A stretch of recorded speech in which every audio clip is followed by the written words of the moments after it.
मैं समझता हूँ उसमें अधिकतम समस्याओं का समाधान एक शब्द में है और वो है गुड गवर्नेंस। गुड गवर्नेंस हो, प्रोएक्टिव गुड गवर्नेंस हो और प्रो पीपल गुड गवर्नेंस हो, तो मैं समझता हूँ कि बहुत से इश्यूज जो हैं उसको हम एड्रेस कर सकते हैं। दूसरा मेरा मत है स्टेट पॉलिसी ड्रिवन होना चाहिए। अगर स्टेट पॉलिसी ड्रिवन है तो दुनिया के किसी भी कोने में कोई भी व्यक्ति इन्वेस्ट करना चाहता हो या उस देश के साथ कोई भी व्यापारिक संबंध बनाना चाहता हो तो खुद निर्णय कर सकता है कि भाई यहाँ ये पॉलिसी मेरे अनुकूल है या प्रतिकूल है। इंडिविजुअल के बीम पर नहीं चल सकता। और तीसरी बात है कंसिस्टेंसी। ऐसा भी ना हो कि पॉलिसी ड्रिवन तो हो लेकिन इतना डायनेमिक हो कि हर साल बदलता चला जाए तो कोई भरोसा नहीं करता। तो कंसिस्टेंसी चाहिए। इन मूलभूत बातों से कई समस्याओं का समाधान हो जाता है। कुछ चीजें हैं जैसे इंटेलेक्चुअल प्रॉपर्टी राइट, मैं मानता हूं ये बहुत ही महत्वपूर्ण इश्यू है और उसको दुनिया के सभी लोगों ने मिलकर के उसकी समस्या का समाधान करना पड़ेगा। जिस प्रकार के आज टेक्नोलॉजी का इतना इन्फ्लुएंस है, अब मूवी है, वहाँ आईपीआर को प्रोटेक्ट करना है तो साइबर सिक्योरिटी की मदद लगेगी। एक बुरी अलग स्थिति बन चुकी है और इसलिए मैं मानता हूँ कि और हमने एक जॉइंट फोरम बनाया है, जॉइंट वर्किंग ग्रुप बनाया है यूएस इंडिया का। वो उसकी डिटेल वर्कआउट करते हैं। जैसे जो भी सुझाव आएंगे हम करने को तैयार हैं। भारत में सर्विस सेक्टर के लिए बहुत संभावनाएं पड़ी हैं। टूरिज्म एक अनटैप्ड क्षेत्र है और जैसा अभी बताया गया कि भाई गुजराती लोग इतनी बड़ी मात्रा में होटल मोटेल एंड पटेल इतने फेमस हैं तो यहाँ भर भी तो कुछ होना चाहिए। मैं मानता हूँ कि एक ऐसा सेक्टर है जिसमें हमें इंफ्रास्ट्रक्चर पर बल देना है और 70-80 अगर परमिशन लेनी है तो मैं समझ सकता हूँ कि मैं भी शायद हिम्मत नहीं करूँगा। तो अभी हमने एक इनिशिएटिव लिया है ईज ऑफ डूइंग बिजनेस। इसमें इन सारी चीज़ों को हमने लिया है कि ये कागजी कार्रवाई कम हो, डिजिटल ऑनलाइन सिस्टम हो जाए और एक ही प्रकार के डॉक्यूमेंट हर एक को अवेलेबल हो। ये सारी चीज़ों को हमने किया और मैं समझता हूँ हम इसमें बहुत सफलतापूर्वक धीरे-धीरे परिणाम ले आएंगे, मुझे विश्वास है।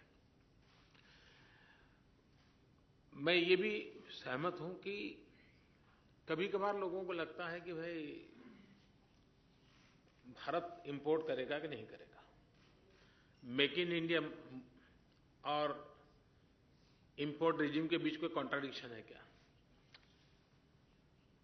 सबसे पहला टारगेट ये होना चाहिए, इतना बड़ा देश है, इतना बड़ा मार्केट है, लेकिन इस मार्केट की परचेजिंग पावर है क्या?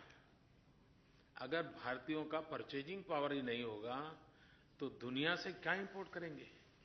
और मुझे अगर परचेजिंग पावर बढ़ाना है तो मेरी इकोनॉमी को ग्रो करना पड़ेगा। इकोनॉमी को ग्रो करने का सबसे पहला क्षेत्र मुझे दिखता है वो है इंफ्रास्ट्रक्चर में इन्वेस्टमेंट।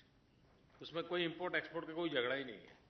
अब देखिए रेलवे, इतना बड़ा रेलवे का काम है, 100% एफडीआई हमने किया है। उस इंफ्रास्ट्रक्चर में लोग आ सकते हैं। एग्रीकल्चर सेक्टर में मेरा मिशन है पर drop more crop. And when I से पर ड्रॉप मोर क्रॉप, मैं क्लाइमेट इश्यू को भी एड्रेस कर रहा हूँ, एट द सेम टाइम मेरे किसान की इकोनॉमी को भी एड्रेस कर रहा हूँ, एट द सेम टाइम पानी की समस्या जो है उसको भी एड्रेस कर रहा हूँ। लेकिन उसके लिए मुझे इंफ्रास्ट्रक्चर चाहिए, रिवर ग्रिड का काम है, कैनाल नेटवर्क है, एग्रो इंफ्रास्ट्रक्चर की बहुत बड़ी आवश्यकता है। आज भारत एग्रीकल्चर सेक्टर में सरप्लस है। दुनिया के बहुत से देश हैं कि जिनके लिए एग्रीकल्चर सेक्टर बहुत महंगा है, उनके लिए इंपोर्ट करना सरल है। अगर हम भारत के अंदर एग्रीकल्चर सेक्टर में मैकेनाइज करने की दिशा में हम कंट्रीब्यूट करते हैं, हम एग्रो प्रोडक्ट को वैल्यू एडिशन में अगर इंटरेस्ट लेते हैं ग्लोबल मार्केट की संभावनाएं पड़ी हुई हैं और मैं मानता हूं उन देशों को एग्रीकल्चर सेक्टर महंगा पड़ता है, जबकि ये सस्ता हो सकता है। तो एक प्रकार से विन विन सिचुएशन से हम आगे बढ़ सकते हैं।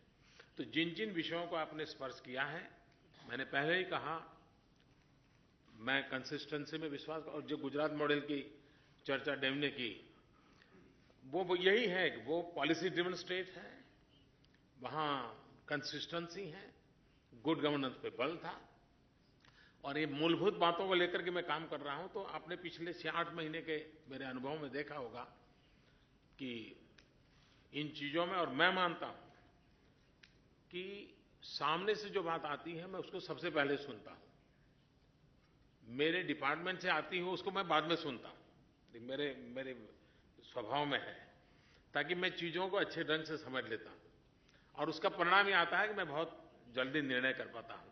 तो मैं आपको विश्वास दिलाता हूं कि भारत अपार संभावनाओं से भरा हुआ है, हमारे पास टैलेंट है, स्कोप भी है, स्किल डेवलपमेंट पे मेरा भरोसा है, लेकिन सिर्फ स्किल डेवलपमेंट से काम होने वाला नहीं है।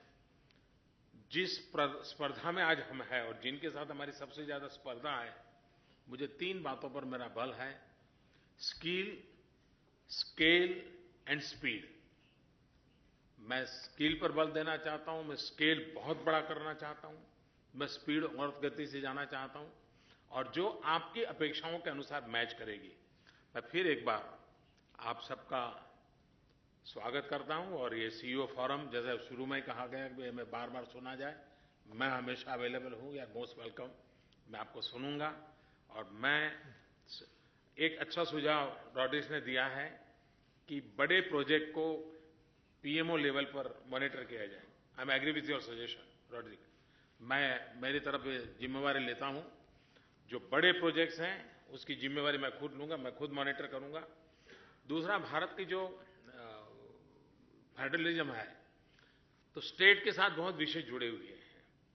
मेरी नई सरकार का पूरा कारोबार union government, federal government and state, इन दोनों को साथ लेकर के चलना है, मुझे ऑन बोर्ड रखना है।